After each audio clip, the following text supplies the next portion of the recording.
nous parle. Chaque jour, Charles et Carole vous présentent la leçon de l'école du sabbat.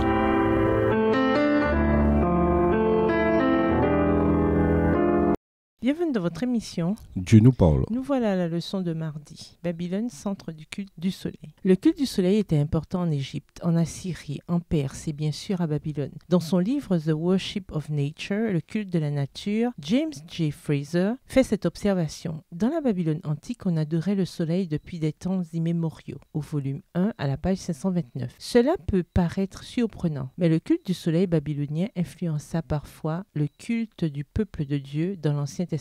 Lisons Ézéchiel 8, verset 16 et 2 Rois 23, les versets 5 et 11. Qu'ont écrit les prophètes sur l'influence du culte du soleil en Israël et en Juda? Lisons également Romains 1, verset 25. Ézéchiel 8, le verset 16. « Et il me conduisit dans le parvis intérieur de la maison de l'Éternel. Et voici, à l'entrée du temple de l'Éternel, entre le portique et l'autel, il y avait environ 25 hommes, tournant le dos au temple de l'Éternel et le visage vers l'Orient. Et ils se prosternaient à l'Orient devant le soleil. » 2 Rois 23, les versets 5 et 11. Il chassa les prêtres des idoles établies par les rois de Juda pour brûler des parfums sur les hauts lieux dans les villes de Juda et aux environs de Jérusalem. Et ceux qui offraient des parfums à Baal, au soleil, à la lune, au zodiaque et à toute l'armée des cieux. Verset 11. Il fit disparaître de l'entrée de la maison éternelle les chevaux que les rois de Juda avaient consacrés au soleil près de la chambre de l'eunuque Nétan-Milak qui demeurait dans le faubourg, et il brûla au feu les chars du soleil. Romains 1, le verset 25. Eux qui ont changé la vérité de Dieu en mensonge et qui ont adoré et servi la créature au lieu du Créateur, qui est béni éternellement. Amen.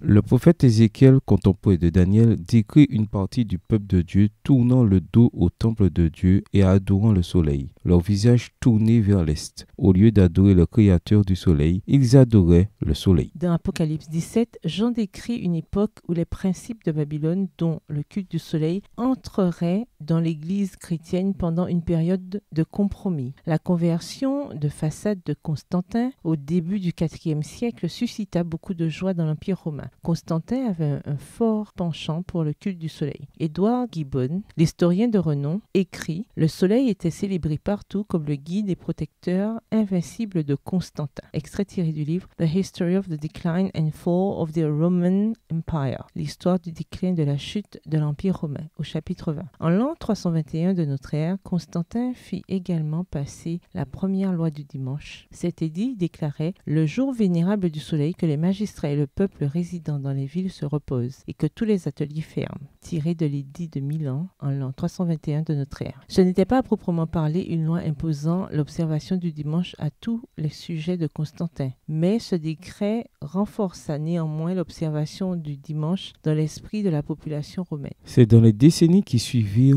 que les empereurs et les papes continuèrent par des décrets et des conciles à établir le dimanche comme seul jour de culte, ce qu'il demeure aujourd'hui également pour la majorité des chrétiens. Quelle illustration puissante de cette vérité douloureuse. Ce n'est pas parce que la majorité des gens croient ou pratiquent quelque chose que cette chose est vraie pour autant. Regardez autour de vous et voyez combien le culte du dimanche est omniprésent dans les églises chrétiennes. Que devrait nous indiquer ce fait sous l'ampleur des tromperies de Satan? À nouveau, comme pour l'état des morts, quelle est notre seule sauvegarde? Amen. Au revoir. Et à demain si Dieu veut.